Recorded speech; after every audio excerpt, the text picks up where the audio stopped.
tal? Buenas noches, qué bueno que nos acompañen en un programa más de Primer Plano. Les propongo que en este primer bloque discutamos el tema de la proliferación de las consultas. Hace tan solo unas semanas había una discusión sobre la consulta y esa consulta era la de la reforma energética. El gran asunto era si las distintas ramas de la izquierda iban efectivamente a convocar una sola consulta. Por cierto, un grupo importante de intelectuales, entre los que están Sergio Aguayo, han pedido a la izquierda que reconsidere la posibilidad de tener varias consultas, o dos por lo menos, y se plantea una única. Hace tiempo esa era la consulta, pero el PAN decidió incluir el tema de los salarios y ha abierto efectivamente una reunión de firmas con el fin de hacer una consulta en 2015 sobre el tema de los sueldos, y el Revolucionario Institucional se apuntó, es el último en apuntarse, y decidió tomar un asunto que en su momento había planteado el expresidente Calderón, que era reducir, y el PAN es un tema que les ha resultado muy querido, muy caro durante muchísimos años, que es reducir el número de plurinominales. Una consulta que toca el asunto electoral, que en principio no está, por supuesto, contemplado en las consultas, pero que, bueno, pues ha venido a meter ruido, tanto en el modelo de consulta como efectivamente en el contenido. ¿Procede o no procede que se consulte a la nación sobre eso? Pongo el tema sobre la mesa. Yo quisiera enfocarlo desde este punto de vista. La consulta popular surgió un poco después de 2009, cuando hubo mucha abstención y un movimiento del voto nulo que pedía instrumentos de participación directa, y los partidos se enojaron en ese momento, pero luego oyeron e incorporaron esa y otras figuras, la iniciativa ciudadana también, las candidaturas independientes, pero en realidad es como un instrumento pensado para los ciudadanos, y lo que estamos viendo es que son los partidos los que ya se apropiaron del mecanismo. Claro. Porque se supone que los ciudadanos podrían organizarse, cosa no fácil, aunque sea, somos muchos, estamos dispersos, no tenemos ni los medios económicos de los partidos, ni su burocracia, que les permite hacer muchas cosas, ni el acceso a los medios igual que el que tienen los partidos, pero es que la clase política también puede someter a consulta popular, pero con otras figuras, es decir, el presidente puede pedir una consulta popular sobre un tema, el Congreso puede también solicitar una consulta popular con el 33% de las firmas de una de las cámaras y luego aprobación de ambas cámaras mayoritariamente, pero dice la ley que solamente pueden pedir sobre un tema por elección. Las consultas se hacen además cuando hay elección federal. Entonces, un tema para el presidente, uno del Congreso, y en la figura de iniciativa popular que se exigen el 2% de las firmas de la lista del padrón electoral. Ahí puede ser el número de temas que quieran. No hay límite. Como el PRD tomó por esta vía la cuestión de la consulta a la reforma energética, los otros partidos se han sumado porque, un poco para opacarle, digamos, los reflectores, pero también porque ven quizá en ello una rentabilidad electoral. Es decir, si tú mandas un tema popular, los salarios mínimos, lo de los plurinominales, y tú eres el que la apadrina, digamos, y haces todo la recolección de firmas y todo, eso te puede derivar en más votos, por supuesto, en estar presente en los debates de la consulta si es que la Corte aprueba los temas. Pero en realidad lo que yo digo es, los partidos se apropiaron de este instrumento, que en principio debería ser ciudadano, y yo no veo a la sociedad civil organizada, pues también metiendo temas. Hay muchísimos temas que podrían meter a consulta, y son las organizaciones de la sociedad civil las que podrían encabezar este esfuerzo. Un ciudadano solito de a pie no lo va a hacer. Pero pues, en realidad es un instrumento nuestro. ¿Para qué? Para hacer las preguntas que nosotros consideremos pertinentes, porque los partidos hacen las que les convienen electoralmente y las que no les afecten a ellos.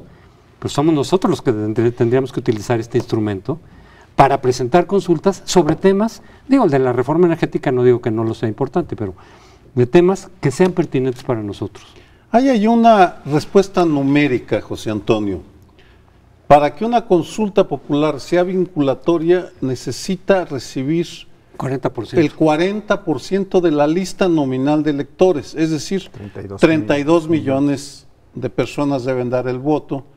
En el 2009, en la elección intermedia, votaron 34 millones, el 44% y tanto, sí. 44.5%, es decir, 34 millones. Por tanto, ninguna organización civil o ninguna coalición tiene la capacidad y los recursos para movilizarse y reunir, tal vez 1.600.000 firmas es posible, para obtener 32 millones de votos a favor. Pero eso ya es en la elección misma. Sí. Claro, en la elección por supuesto. Es que es 1.600.000 realmente lo que se requiere. Para irse, pero para que sea vinculatoria. 1.650.000 firmas para que entre el tema. Para que entre, pero para que sea vinculatoria, 32 millones. Pero es elección federal. Entonces, si en la elección federal tú tienes probablemente una participación del 40 o más %, ya se hace vinculante. Pero me está diciendo que para la referencia de la gente. Si se te abstienen en la consulta o no tienes los votos. Mira, la intención del voto, según la última encuesta de Reforma, por la izquierda, todos los partidos de izquierda, incluido Morena, votarían entre 11 y 12 millones, suponiendo que el porcentaje es el 45%, que es el más o menos el que vota en elección intermedia. En consecuencia, es muy difícil obtener ese porcentaje y, en parte por ese motivo, esa fue una de las razones por las cuales yo firmé llamando a la votación, pero de una manera vertiginosa, en menos de 4 horas, la carta fue presentada por Elena Poniatowska, Miguel Concha y otros. A las 4:30 Andrés Manuel ya había dicho que no, dicen, los firmantes son gente honesta y buena, pero no confío en el PRD. Punto, y ahí se acabó por lo pronto el tema, el PRD dijo que sí. Pero en ningún momento se plantean, y cierro con esta idea tuya que es fundamental, en ningún momento Morena o Andrés Manuel se plantearon la idea de entregar a un comité ciudadano la conducción de la consulta y quedarse Morena y el PRD simplemente para apoyar a un grupo de ciudadanos, lo cual sí tendría sentido, vamos, con esa lógica estaríamos ante una consulta ciudadana, pero en el fondo, José Antonio, vemos el mismo fenómeno de que los partidos todos carecen de llenadera, es decir, quieren absolutamente abarcar todo lo que tiene que ver con la vida pública. Sí. Partiendo de este último punto que también quedó planteado muy claramente con José Antonio Crespo, me gustaría insistir en un punto. Es un derecho de los ciudadanos, inscrito en el artículo 35, que dice los derechos de la Constitución, dice los derechos de los ciudadanos son votar, ser electo, etcétera. También está votar en las consultas populares. Es decir, es un derecho primigeniamente de los ciudadanos. Y los ciudadanos, por lo visto, no tienen las organizaciones del tamaño, de la fuerza, del financiamiento que tienen los partidos. Entonces los partidos se han metido y están promoviendo ellos la recoja de firmas. Por cierto, según varios cálculos, son 1.750.000 firmas de ciudadanos las que se requerirían por el 2% del padrón, de los inscritos en el padrón electoral.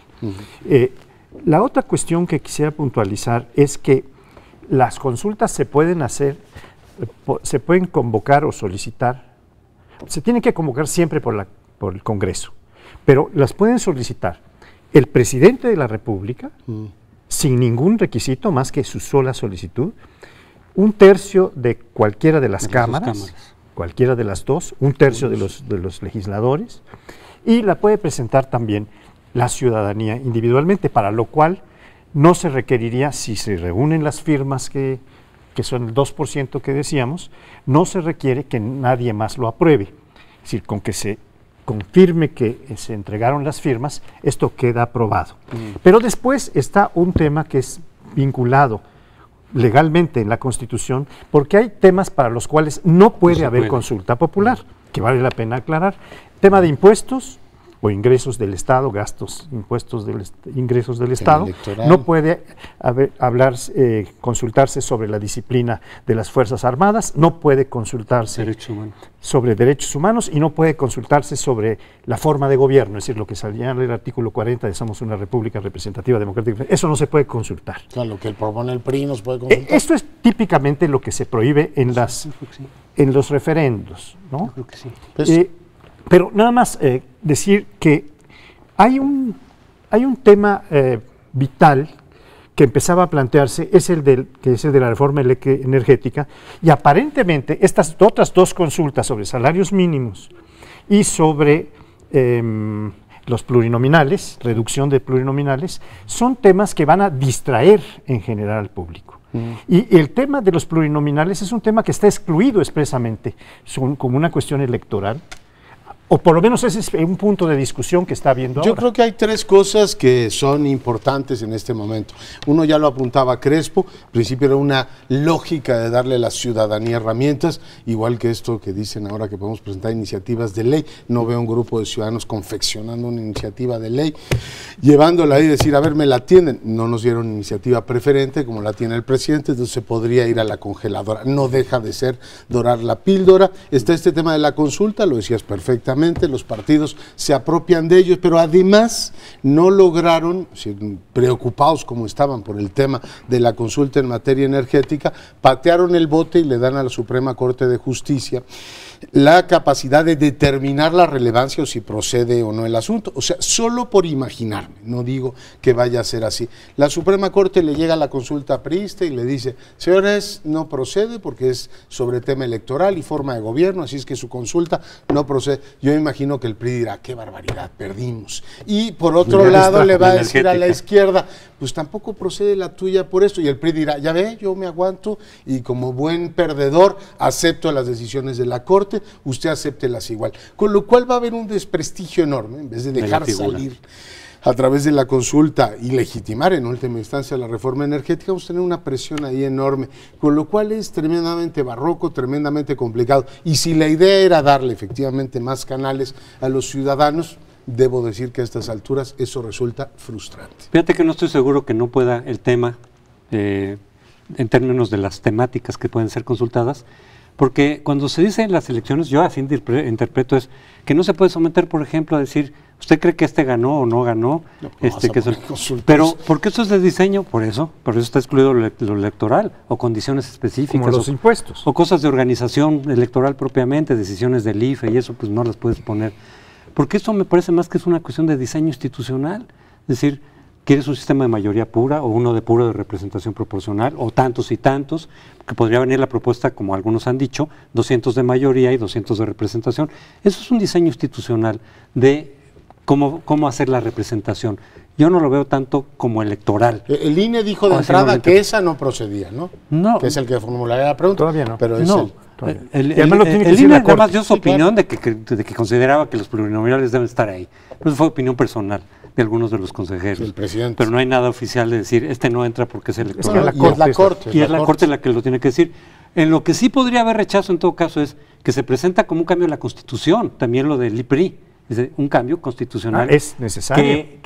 Sí, exacto, pero que a lo mejor el artículo 135, que no contempla la consulta como una forma de modificar la Constitución, ahí sí la Suprema Corte puede decir, pues la materia sí da, pero como es cambio constitucional y no se puede por vía de consulta popular, si es que esa es la interpretación, va para atrás la reforma energética, efectivamente, y va para atrás la del PRI. Entonces dicen, es que no se puede cambiar la Constitución vía consulta popular. Pero es el mismo juego de simulaciones que hacen los partidos con la participación ciudadana. Van creando figuras para dar salida a la insatisfacción que aparece en todas las encuestas de opinión. Estamos hartos de esta punta de inútiles, mediocres, mezquinos y corruptos. Nos abren un espacio, pero luego se las arreglan para cerrarlo. Y lo cierran de múltiples formas. Cuando no se lo agandallan, como es el caso con las consultas, que ahora son los partidos los que las abanderan, inventan todo tipo de trabas o nombran a sus incondicionales, como es el caso de los organismos de derechos humanos, en los cuales nombran agentes incondicionales para que no les cause ningún problema. En otras palabras, para los partidos, todos, la función de la ciudadanía es pagar impuestos, votar, callar y aplaudirles, por supuesto. Ya, bueno, pues en este caso veremos qué ocurre con esas consultas, seguiremos de cerca el debate. Ahora vamos a tomarnos un respirito, siga con nosotros en Primer Plano. Un problema fundamental que desde hace mucho tiempo se está comentando, yo diría que siglos, es el de la corrupción en nuestro país, pero que se ha venido exacerbando, que se ha venido incrementando el conjunto de fuentes que generan corrupción o de las que se aprovechan muy diversos sectores de la sociedad para llevarse bienes, servicios,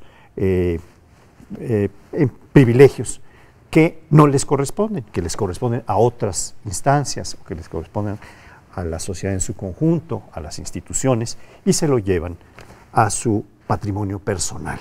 Esta es la corrupción mayor, que está vinculada con otro tipo de crímenes que no son los patrimoniales, sino los asesinatos, los secuestros, etcétera. Todo esto forma parte de un gran conjunto de corrupción. El presidente de la República, en una alocución reciente, dijo que el problema de la corrupción era un problema cultural. Y esto fue inmediatamente atajado por un periodista que lo entrevistaba, que es León Krause, que señaló que no le parecía que este era un problema cultural, porque la cultura, en su sentido más amplio, que es en el que lo utilizó el presidente, es un conjunto de valoraciones, de criterios, de valores que cada quien tiene, y que el conjunto de la población recibe, y que señalan una forma de ser de las distintas culturas. Y esto no es una forma de ser, dijo, este es un sistema político que ha introducido el dominio de un grupo oligárquico que se aprovisiona de un conjunto de bienes que no le corresponden. Entonces, este es un tema de gran discusión porque toca muchos aspectos que estamos viendo todos los días y que ponemos en la mesa para que ustedes comenten. Yo creo que fue el momento más interesante de esa entrevista colectiva que tuvo el presidente, el momento en el que confronta ese punto de vista con León Krause y da la explicación culturalista que creo que nos habla mucho de cómo ve el jefe del Estado el problema de la corrupción. No se ve como un conjunto de instituciones prácticas que su propio partido, y se lo dijo Krause en la entrevista, a lo largo de los años ha instaurado, que es este vínculo entre lo público y lo privado, todas estas, vinculaciones, capitalismo de amigos, les llaman algunos más, y que se nos va quedando ya viejo. Yo recuerdo hace algunos años se decía esta cuestión de lo cultural y decía, todos los latinoamericanos o iberoamericanos somos corruptos porque así somos. Poco a poco hemos visto que países como Costa Rica, como Chile, países de nuestra misma estirpe, tienen avances importantísimos en el combate a la corrupción. La misma España tuvo, a pesar de todos los escándalos, ha tenido un avance muy importante, con lo cual tienes que jubilar la cuestión esta cultural o genética, es decir, los latinoamericanos somos corruptos porque así somos. Está más o menos claro que hay un conjunto de instituciones que propician ese tipo de comportamiento, y no solo lo propician, lo incentivan desde dos vías. Uno, un Estado que extorsiona, es decir, una buena parte de los negocios en este país solo se logran con comisiones, moches, que hoy por cierto son noticia también, es decir, así funciona la maquinaria, y por otro lado el conjunto de privilegios que los ciudadanos van buscando en la medida en que tienes un Estado con muy poca credibilidad. Por tanto, creo que la explicación institucional es mucho más cercana a la realidad, y me remitiría para terminar simplemente al estudio de Acemoglu y Robinson, es decir, ¿por qué los ciudadanos se comportan de una manera en Nogales, México, y se comportan de una manera diferente en Nogales, Estados Unidos, cuando son la misma comunidad, vienen el mismo origen y están geográficamente en el mismo lugar? Porque hubo en su momento también explicaciones geográficas, que los pueblos en cierto, explicaciones como el 18, no, pero bueno, yo creo que todas esas se van jubilando, y claramente los incentivos que generan las instituciones explican el nivel de corrupción que tenemos. Bueno, me gustaría contextualizar esa entrevista porque primero el presidente anda en campaña para convencer a los mexicanos de que la corrupción, el desempleo, la inseguridad, pues no existen, que todo va a mejorar gracias a él. Desafortunadamente la ciudadanía no le está creyendo, como estamos viendo las encuestas de opinión. Segundo lugar, hoy Jesús Silva Herzog Márquez criticaba con mucha precisión el formato, porque esta entrevista se hizo a modo, es decir, se hizo en el Fondo de Cultura Económica, lo cual totalmente impropio, que además su director, José Carreño Carlón, fuera el conductor de un grupo de invitados periodistas de los cuales, pues, de los 6, salvo León Krause y en algún momento alguna otra, Denise Merker, los demás pues estaban ahí para aplaudir al señor presidente porque les hacía el favor de concederles el uso de la palabra a ellos, simple mortales. Es decir, el presidente quiere convencer en sus propios términos, pero no parece estar dispuesto a arriesgarse a enfrentar cuestionamientos más serios, por ejemplo, sobre la corrupción, porque al hablar de eso, de lo cultural, él lo que está también reflejando es su apego a la cultura del Estado de México, donde la corrupción en el Grupo Atlacomulco, cuando menos, forma parte del uso de la política diaria. Esa sí es una forma de ser. Esa es una forma de ser, vamos. En México hay grupos políticos que se distinguen por lo corruptos, otros por lo belicosos, algunos más por lo jacarandosos, los panistas, por supuesto, son los más alegres. Pero también hay grupos políticos que se distinguen por la honestidad, y es preocupante y lamentable que el presidente enarbole con tanta firmeza los antivalores de la democracia, que es la tolerancia a crítica de la corrupción como un hecho frente al cual no se puede hacer nada porque es cultural. Es que precisamente dar una explicación cultural favorece una cierta complacencia o autocomplacencia, decir, pues ¿qué quieren? Así somos, ¿qué le vamos a hacer? Como una inevitabilidad, como asociarlo también, digamos, a usos y costumbres, decir, pues son sus usos y costumbres, así es como ellos se manejan y se organizan y hacen las cosas, pues no hay mucho que hacer al respecto. Tendría que haber un cambio lento y tardado en la cultura también cambia, pero para que cambie pasan muchísimo tiempo, mucha dificultad, y es como decir, pues es que así son, pues es que lo traen desde sus años históricos.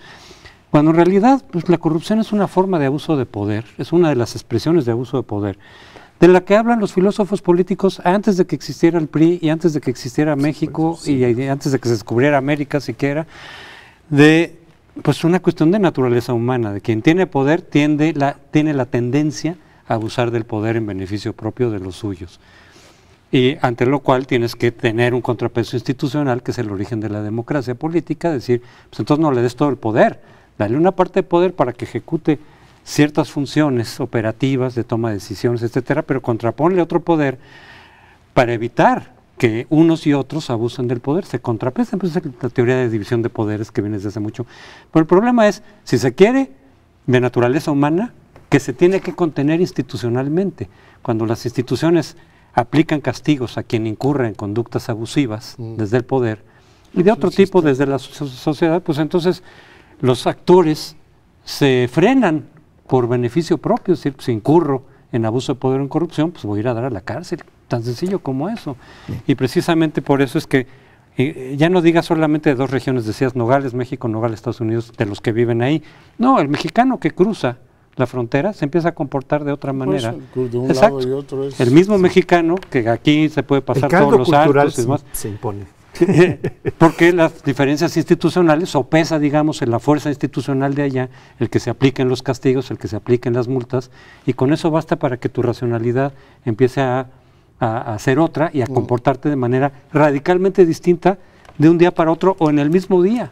Por eso me pareció que la mejor definición de este tipo de corrupción es la del abuso del poder, que normalmente hace un grupo privilegiado o diversos grupos privilegiados en una sociedad, una oligarquía, que abusa de sus funciones, de sus capacidades como poder establecido, o poder fáctico también puede ser.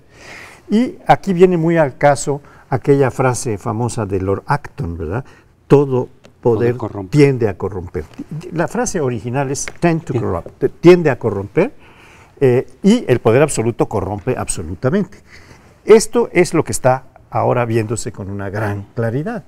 Y aquí la consecuencia que sacaba el presidente implícita, porque no está explicitada, es efectivamente es muy difícil el cambio cultural. Como que lo que se puede cambiar muy fácilmente es la moda, ¿verdad? Pero la cultura profunda de los mexicanos, no se puede cambiar tan rápidamente. O sea, no es responsabilidad nuestra, esa es la conclusión. No es responsabilidad de este gobierno que está haciendo todo lo posible, reformas, transparencia, etcétera, sino que es un problema del conjunto de los mexicanos que tienen una cultura que lo induce a la corrupción, cuando es un problema de una nata de los mexicanos, no del conjunto. Los campesinos corruptos, los obreros corruptos, que son la mayoría entre estos dos. Vivimos en un sistema que propicia eso y el ejemplo es muy simple. O sea, si tú eres un constructor privado, porque también dijo, es que el sector privado también es corrupto. Claro, pero claro. Pues es el sistema el que corrompe. Si tú eres una constructora y quieres construir un puente, y entonces el diputado te dice, para que usted construya este puente, usted me tiene que dar tanto a mí y le tenemos que dar tanto al presidente municipal. ¿Qué es lo racional? Que el constructor diga, ay, qué horror, yo no me meto en esto, me voy a ir a construir puentes a Arkansas, que se o caiga que con diga, su a ver, cuerno. señores, los negocios se hacen así. Luego nos sorprende que llegue Walmart y lleguen las internacionales y digan, se comportan igual que en sus países, y cómo querrían que se hicieran negocios aquí. Si tú quieres un cambio de suelo, de uso del suelo, prácticamente ante cualquier autoridad mexicana, eres víctima de la extorsión. ¿Quieres tú poner tu centro comercial aquí? Te va a costar tanto cambiar el uso del suelo y vas a poder hacer lo que te dé la gana. O sea, es claramente el sistema el que favorece eso. Y subrayo el tema de que es un sistema que extorsiona. Es decir, no puedes actuar económicamente sin entrar por ese engranaje, y es un sistema también que se deja corromper. Es decir, entra en los dos, digamos, las dos vías la recorren, con lo cual, pues eso explica que seamos, creo que el 110 en materia de corrupción a nivel mundial. Las cifras son muy claras, ha crecido la corrupción con la alternancia porque en lugar de que el PAN y el PRD colonizaran y doblegaran a la cultura de la corrupción asociada con el priismo, fue al revés. El PRI inoculó al PAN y al PRD y los transformó en sus iguales en ese terreno, porque para no irme a la época de Fox, Marta Sagún y los Vibriescas, que ya está muy sobado, la fecha más reciente, los moches panistas, ¿en dónde están los campeones de la honestidad? Los campeones de la honestidad panista que lo toman como bandera para lanzarse a una batalla feroz y heroica al interior del PAN y en el exterior. Y lo mismo con el PRD, quienes vivimos en la capital, observamos con horror la proliferación de la corrupción en las delegaciones, en los verificentos, para donde voltees, la CEDUBI. Observa, la CEDUBI, por supuesto, que es la abeja reina de la corrupción urbanística en esta ciudad. A donde voltees observas esto y no ves a ningún dirigente. Hablo de a Morena la dejo aparte, espero que cambie, pero ninguno de ellos encabezando en serio el combate a la corrupción. Bien, es un tema con el que seguiremos. Nos vamos a un próximo bloque, no nos deje. Hablábamos en el segmento anterior de esta entrevista que tuvo Enrique Peña Nieto, el presidente, con un grupo de periodistas, que es parte que afortunadamente hubo algunas voces independientes ahí, porque parecía efectivamente una orquestación de una campaña publicitaria en las vísperas del informe presidencial, y habiendo concluido las reformas estructurales, que evidentemente es lo que está tratando de capitalizar el presidente, es normal. Si ya a final de cuentas propuso una serie de reformas, logró llevar a cabo esas reformas, hay una operación política ahí desde Los Pinos que fue exitosa, otros presidentes lo intentaron, no lo pudieron hacer, es normal que trate de capitalizarlo. Pues estamos justamente en una campaña propiamente presidencial para tratar de vender y que eso se traduzca eventualmente en popularidad presidencial y eventualmente también en votos para el PRI para el año que viene.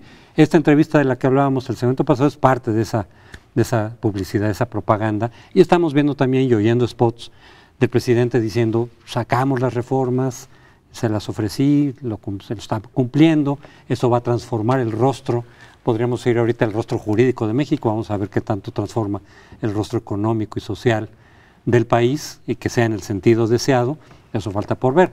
Pero al final de cuentas, bueno, estamos en una mini campaña de popularidad y de vender el desempeño del presidente, pues que es natural, ¿no? Es decir, es normal que lo hagan, cada gobierno trata de presentar sus logros, sobre todo de cara al informe y preparando también el terreno de las banderas que tomará el PRI para la campaña electoral de 2015. Yo coincido contigo, es perfectamente normal que lo haga. Además explicó en esa entrevista que, bueno, 2 años se había guardado, permitiendo que las fuerzas políticas pactaran lo que pactaron finalmente, el conjunto de reformas, y una vez concluida la energética, él sale a defender el balance de sus reformas. Ha escrito varios artículos en el FT, ayer escribí en El País, dando efectivamente la imagen de un país completamente transformado. No sé si en el exterior esto está teniendo el eco que el presidente tiene, pero claramente tiene un largo camino que recorrer en el plano de opinión pública interna, porque hoy se publica una encuesta de Ulises Beltrán, la cual vuelve a salir que el tema que más ha irritado a la gente es las reformas. Es decir, en vez de verse como el llegar a una estación en la cual vamos a tener una transformación completa del país, una buena parte de los compatriotas lo están viendo como una situación muy comprometida. No hay mucha credibilidad en que esta transformación legislativa va automáticamente a convertirse en una realidad. Y hoy también se publica la segunda parte de la de Buen Día, de la encuesta de Buen Día, en el Universal, donde a la gente le preguntan, oigan, a ver, el presidente si tuviera que optar por combatir la inseguridad o crear empleos, oigan, 2/3 dicen crear empleos. Es decir, la gente dice, usted me está hablando de las reformas y la transformación del país, pero la presión económica en la opinión pública es absolutamente descomunal, y esto naturalmente le está pegando a la evaluación del presidente en las encuestas de opinión. Así es que lo considero perfectamente normal que, ligado a su informe, intente relanzar su imagen e intente relanzar este mensaje de que finalmente este conjunto de reformas en el futuro transformará a México. Todo este asunto de sacarle provecho a las reformas que se han logrado, algunas muy importantes en nivel del texto constitucional, que se van reduciendo un poco después a nivel de las leyes secundarias que reglamentan los artículos constitucionales, están encaminados, como las consultas de un bloque anterior, a tener resultados en 2015 o en 2018, ambas cosas. Tienen una intención de obtener votos.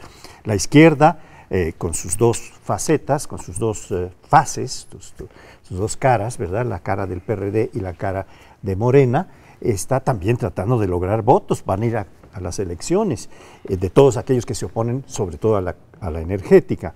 Pero el PAN está tratando claramente, a través del asunto del salario mínimo, de obtener muchos votos, montándose en una propuesta que no es original del PAN, ni parece muy connatural a los planteamientos tradicionales del PAN, parece más bien de la izquierda, como claramente se ve con el planteamiento de Mancera, de Miguel Ángel Mancera, que es el que hizo el planteamiento original de subir tanto, y ahora lo está matizando, lo está arreglando, pero en realidad el PAN tiene un oportunismo brutal en este punto para las elecciones. Y bueno, el PRI está también tratando de cancelar posibilidades de las otras consultas con la suya, para que no puedan ocupar todo el espacio de la opinión las otras consultas, sino que ocupen un poco el espacio que él está proponiendo de algo que ya les sabe de antemano, que la ciudadanía está votando constantemente o está opinando de que los partidos, los diputados tienen la más baja aceptación de todos. Entonces reducirlos ya saben cuál es la respuesta no va a proceder, pero ya hicieron un alarde de vamos a limpiar esto y nosotros proponemos esta forma de limpieza, reducir la posibilidad de que haya diputados corruptos, ¿no? Sí, parece una carrera contra el tiempo, porque lo que ha pasado en los 2 últimos años justifica plenamente el escepticismo que comparto.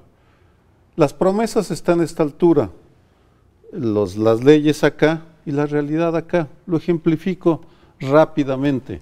Reforma energética, como no limpiaron la corrupción, seguimos siendo víctimas de las gasolineras que nos roban metódicamente cuando cargamos la gasolina, que además nos sube constantemente. Reforma fiscal, indudablemente que el SAT ha mejorado en su capacidad de recaudar impuestos, pero eso no repercute ni en la calidad de los servicios ni en la calidad de los empleos. Los empleos que se consiguen en México para los jóvenes, por lo general, son malos. Y son en sector informal, y en sector informal. Lo político electoral, que en fin, muy atractivo para los partidos políticos, no, lo que repercute es que ahora se van a incrementar un 20, un 30% el presupuesto para el próximo año. Y finalmente en telecomunicaciones lo que vemos es observando en la televisión de cable o en la abierta, programas de ínfima calidad, en la cual, en el caso de las cableras, nos presentan películas viejísimas, series de mala calidad, pero eso sí, Televisa sigue teniendo la capacidad de hacer lo que le venga en gana. En otras palabras, el presidente podrá decir lo que quiera y prometernos lo que quiera, pero en tanto no lo demuestra en la realidad, son solo palabras vacías de contenido, porque ni la corrupción se reduce, ni el empleo crece, ni la inseguridad está amainando en algunas regiones del país.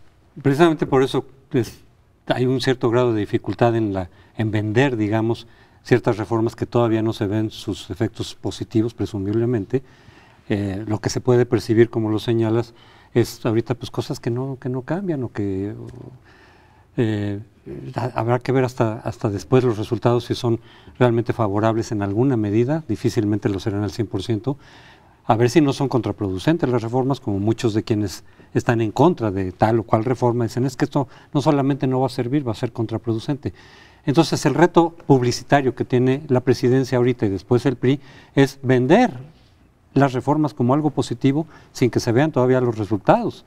Eso de aquí al 2015, para el 2018, pues habrá que ver qué va pasando con las reformas, a ver si no efectivamente o son inútiles o son contraproducentes, y entonces será más bien o se van neutralizando, se van rebajando. O se van rebajando, pero en todo caso ahorita de lo que se trata es de venderlas a los ciudadanos las expectativas como válidas de las reformas, y si acaso lo que pueden vender, que sí creo que hay, los anuncios del presidente insisten en ese punto, es decir, esto que se veía que era muy difícil hacer, la operación política para llevar a cabo 11 reformas estructurales, pues ya las hicimos en estos 2 años. Eso en sí mismo podría tener un valor político que no sé si los ciudadanos aprecian o no, seguramente no, pero en principio decir, es que estas reformas que estaban atoradísimas, ya las sacamos.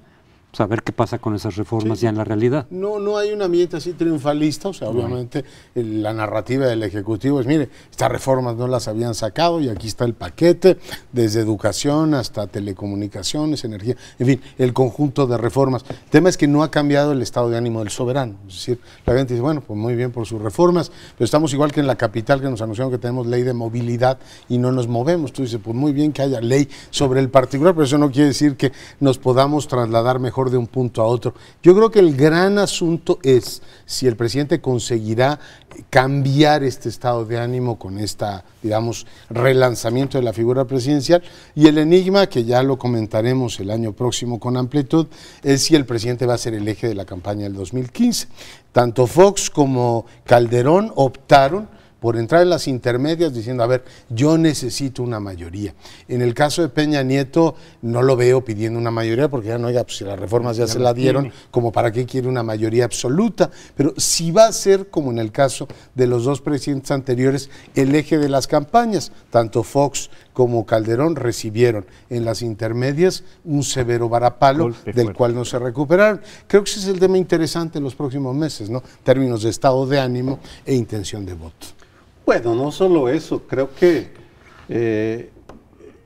estamos ante un esfuerzo muy notable, pero poco exitoso todavía, de reconstruir un presidencialismo centralista y eficaz. Lo están intentando indudablemente, que Enrique Peña Nieto y el PRI lo que quieren es reconstruir ese presidencialismo con la creencia de que de esa manera mejorará la gobernabilidad del país. Y nos lo prometieron eficaz, pero parte del problema que no se menciona en el problema de Peña Nieto es lo desigual de su equipo.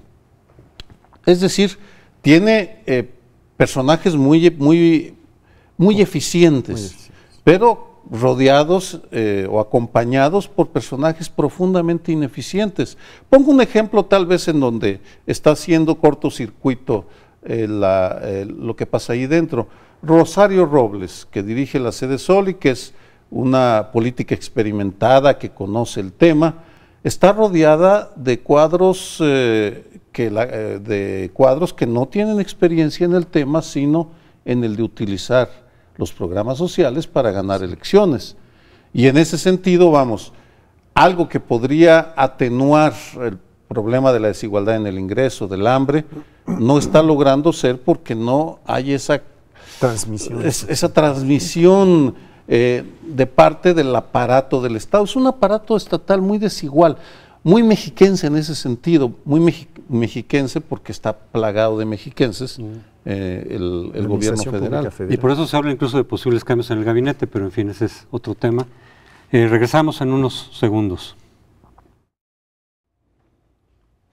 Bien, estaba reflexionando sobre el tono de algunos de los comentarios emitidos en esta mesa y a veces pienso que tal vez como un reflejo de observar la entrevista que le hicieron al presidente tan obsequiosa y tan comodona, pues a lo mejor nos vamos a veces por el lado de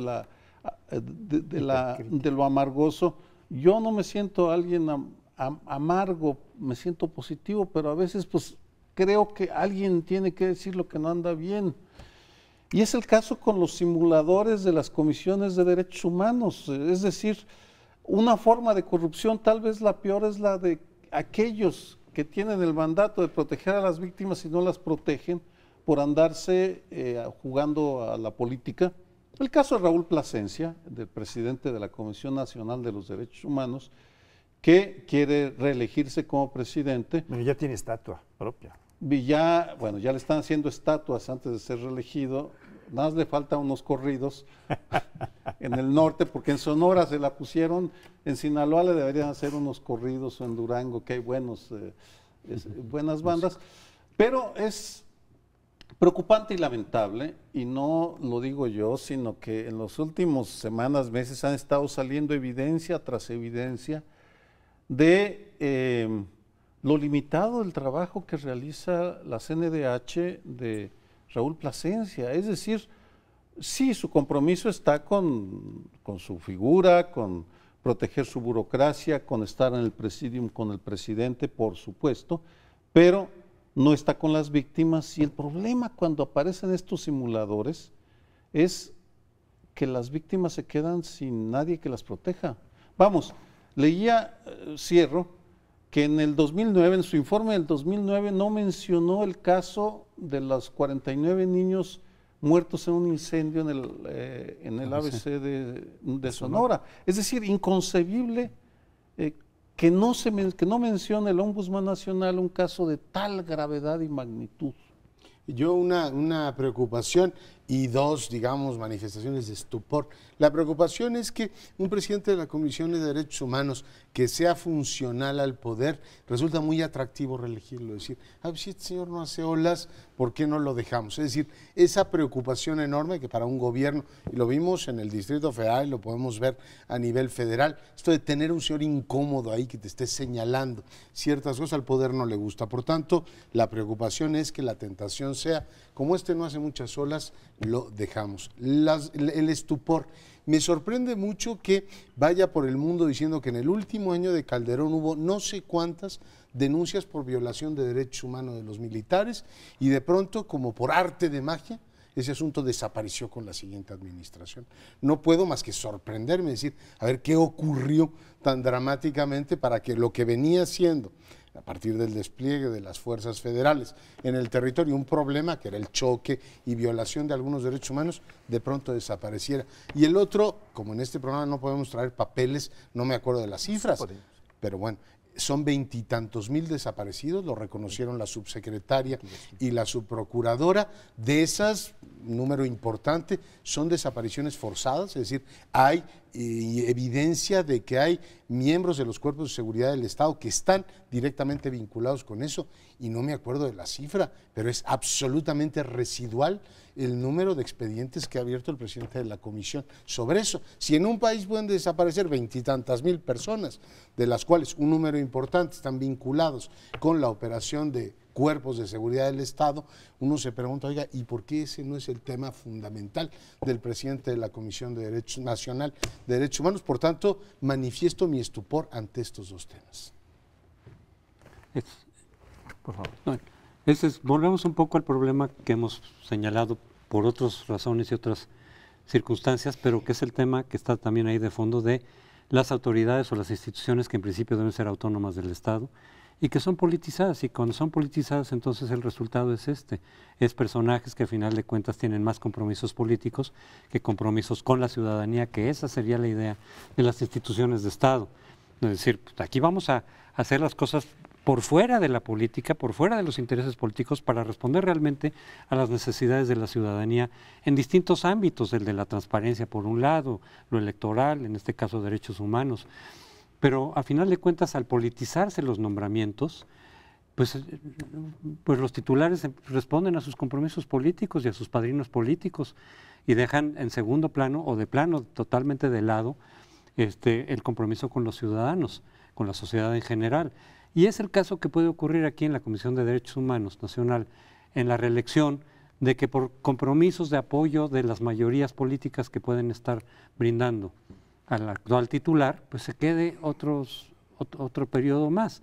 Es decir, independientemente de su desempeño, que efectivamente ha dejado mucho que desear, ha sido bastante malo, sí, pero si está apoyado por ciertas fuerzas políticas que eventualmente negocian con los demás partidos, otras posiciones, las cuotas, etcétera, y logra sacar adelante que se quede más tiempo, pues llega a final de cuentas con compromisos políticos que es a los que les da la prioridad fundamental, dejando de lado sus compromisos reales con, en este caso, las víctimas, con quienes son afectados de 1000 maneras diversas en sus derechos humanos y en sus derechos básicos. Yo quisiera resaltar un punto. La Comisión Nacional de Derechos Humanos no está teniendo el rendimiento que esperamos los ciudadanos de ella, a pesar de que ahora tiene más facultades que le han otorgado en la Constitución y en las leyes. Puede hacer, por ejemplo, para que nuestro público lo vea con claridad, puede plantear controversias constitucionales. Es decir, cuando a una autoridad que se está metiendo en un terreno que no le corresponde, la Comisión de Derechos Humanos le plantea una controversia constitucional para echarlo hacia atrás, esta es una facultad muy fuerte, muy poderosa, que está siendo muy poco empleada. No está siendo empleada. Y así tiene otras facultades que no está empleando. Es decir, aquí es lo que ejemplifica, en este asunto es lo que ejemplifica esta comodidad en la que se quiere mover el ombudsman, el presidente de la comisión, para continuar con su tarea, con su trabajo, con sus salarios, con sus prestaciones, por otros 4 años, ¿no? Sí, el patrón que mencionaban tanto Leonardo como José Antonio de la búsqueda de personajes cómodos. Cuando uno revisa primero, los organismos que tutelan derechos humanos no solo son las comisiones, también son los institutos de transparencia, los institutos electorales, es decir, todo aquel organismo de Estado que tutela un derecho. Vamos, y la lista es inmensa, la burocracia que hay en México es inmensa, el INAPAM, por ejemplo, el DIF, todas esas son figuras intermedias, son la bisagra que permite al ciudadano desamparado o víctima encontrar una institución de Estado que no responda a las órdenes de un gobierno. Pero cuando uno revisa la lista de los que han sido autónomos, se da cuenta que la reacción del quien gobierna, sea del partido que sea, es de sacarlo con la mayor rapidez posible. El IFE, encabezado por Pepe Woldenberg, que se recuerda como el momento de oro del Instituto Federal Electoral, resultó incómodo por haber aprobado las multas del Pemex Gate, por ejemplo, y los amigos de Fox. Enfurecieron PRI, PAN y Verde Ecologista porque los multaron con casi 2,000 millones de pesos y en el 2003 van para afuera todos. Para no hablar solo sobre lo nacional, José Luis Pérez Canchola en Tijuana, una entidad de Baja California, una entidad tan en donde hay tantas violaciones a derechos humanos, va para afuera. Guadalupe Murfín en Jalisco, para hablar solo de algunas. Álvarez y Casa. O Álvarez y Casa, quien pero Álvarez y Casa estuvo un segundo periodo, él terminó bien. Sí. Más bien Luis González Plasencia. Él sí fue incómodo por sobre todo por la recomendación sobre la supervía en la cual señaló al gobierno de Marcelo Ebrard que no había hecho la consulta pública a la que estaba obligado, en el caso de la supervía, no lo hizo. La lista, el listado, si nos vamos entidad por entidad, es que quien es autónomo y se mueve, va para afuera. Por tanto, quienes aspiran ya traen interiorizado que hay límites no escritos que no pueden trascender, como antes no era aceptable hablar del ejército, la Virgen de Guadalupe y el presidente, o al menos eso nos decían cuando estábamos estudiando. Igual que dices tú o decías, abrías el comentario con el tema de la crítica que resulta amarga, pues no es que amarga porque uno está amargo, sino porque la realidad es amarga.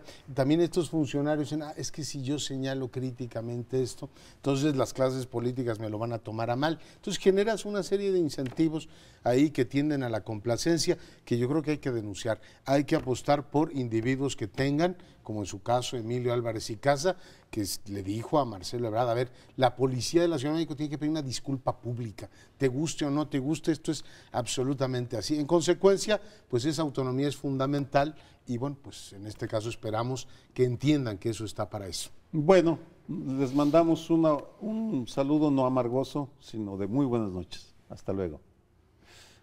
Afectuoso. Afectuoso.